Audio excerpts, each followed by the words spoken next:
কখনো কি এমনটা মনে হয়েছে যে মহাকাশের কোনো একটা বিশাল ঘটনা আসলে শুধু একটা ঘটনা না, বরং একটা বিশেষ বার্তা? এর মানেটা যে কি বিশাল হতে পারে ভেবে দেখেছেন? চলুন, আজকে আমরা ঠিক এমনই একটা রহস্যময় ঘটনাকে একটু কাছ থেকে দেখব। ভাবুন তো একবার, যদি আকাশ নিজেই তার শেষ সতর্কবার্তাটা পাঠাত, কি হতো তাহলে? এই প্রশ্নটা নিয়েই কিন্তু আমাদের আজকের আলোচনাটা শুরু হচ্ছে, কারণ আমাদের আলোচনার একেবারে কেন্দ্রে আছে ঠিক এই রকমই একটা ধারণা। তো রাতের আকাশে ঠিক কি ঘটেছিল?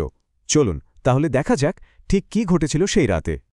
আমাদের আজকের এই পুরো আলোচনাটা কিন্তু আসছে সরাসরি এই উৎস থেকে। মানে আমরা কোনো শোনা কথায় কান দিচ্ছি না, বরং মূল টেক্সট কি বলছে ঠিক সেটাই দেখব। ঘটনার প্রেক্ষাপটটা কিন্তু বেশ নাটকীয়। উৎস বলছে মক্কার লোকেরা নবী মোহাম্মদ সাল্লাল্লাহু আলাইহি ওয়াসাল্লামের কাছে তার নবুয়াতের একটা প্রমাণ বা নিদর্শন দেখতে চেয়েছিল, আর তার জবাবেই ঘটল এক অবিশ্বাস্য ঘটনা। চাঁদ 2 টুকরো হয়ে গিয়েছিল। হ্যাঁ, ঠিকই শুনছেন, মানে চাঁদটা আক্ষরিক অর্থেই 2 ভাগ হয়ে গেল, আর এটাই ছিল সেই নিদর্শন যার কথা একেবারে সরাসরি ধর্মগ্রন্থে বলা হয়েছে। আর এই দাবির ভিত্তিটা কি? কোরআনের এই আয়াত। খেয়াল করে দেখুন, এখানে কিন্তু দুটো জিনিসকে একবারে জুড়ে দেওয়া হয়েছে। একদিকে কিয়ামত আর অন্যদিকে চাঁদের বিভক্তি। ভাষাটা খুবই সরাসরি, কিন্তু এর ভেতরের অর্থটা কিন্তু অনেক গভীর।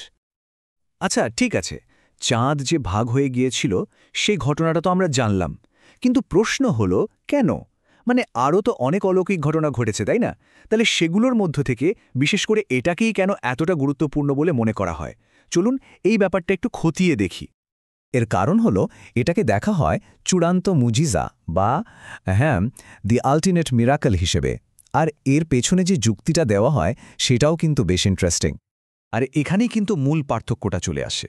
উৎস বলছে মুসা আলাইসাল্লাম বা ঈসা আলাইসাল্লামের মতো নবীদের মজিজাগুলো ছিল মূলত তাদের সময়ের মানুষদের জন্য একটা প্রমাণ, কিন্তু চাঁদের এই ঘটনাটা এটা নাকি শুধু একটা প্রমাণ ছিল না, এটাকে বলা হচ্ছে কিয়ামতের, মানে দ্য ডে অফ জাজমেন্টের একেবারে সরাসরি একটা সংকেত, বলতে পারেন একটা ফাইনাল অ্যালার্মের মতো।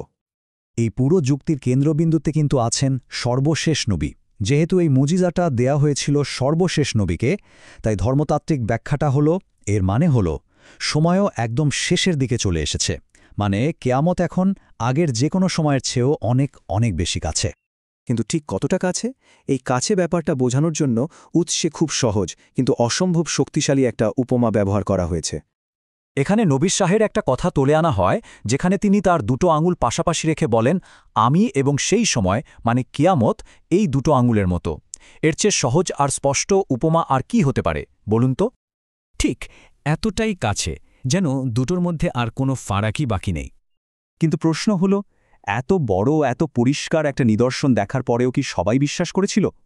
উৎস বলছে না, অনেকেই করেনি। আর ঠিক এখানেই গল্পটা আরও একটা ইন্টারেস্টিং মোড় নেয়। উৎস আমাদের বলছে যে নবী সাল্লাল্লাহু আলাইহি সাল্লাম নাকি আগে থেকেই জানতেন যে অবিশ্বাসীরা ঠিক কী ধরনের প্রতিক্রিয়া দেখাবে। এটা অনেকটা বিশ্বাস আর অবিশ্বাসের এক চিরন্তন লড়াইয়ের মতো। কুরআনেরই আরেকটা আয়াতে এ ব্যাপারটা আরও পরিষ্কার করে বলা হয়েছে, আর তারা যদি যে কোনো নিদর্শন দেখে তবে মুখ ফিরিয়ে নেবে এবং উপেক্ষা করবে।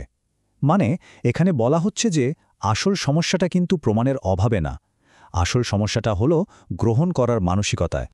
আর এই বিষয়টা আমাদের আজকের আলোচনার শেষে এসে একটা বেশ বড়সড় প্রশ্ন রেখে যায়, যে নিদর্শনটা দেখানোর পরেও মানুষ দেখে না বা উপেক্ষা করে, সেটার আসল উদ্দেশ্যটা তাহলে কি? এটা কি শুধু প্রমাণ দেওয়ার জন্য, নাকি বিশ্বাসকে পরীক্ষা করার জন্য? ব্যাপারটা কিন্তু ভাবার মতো।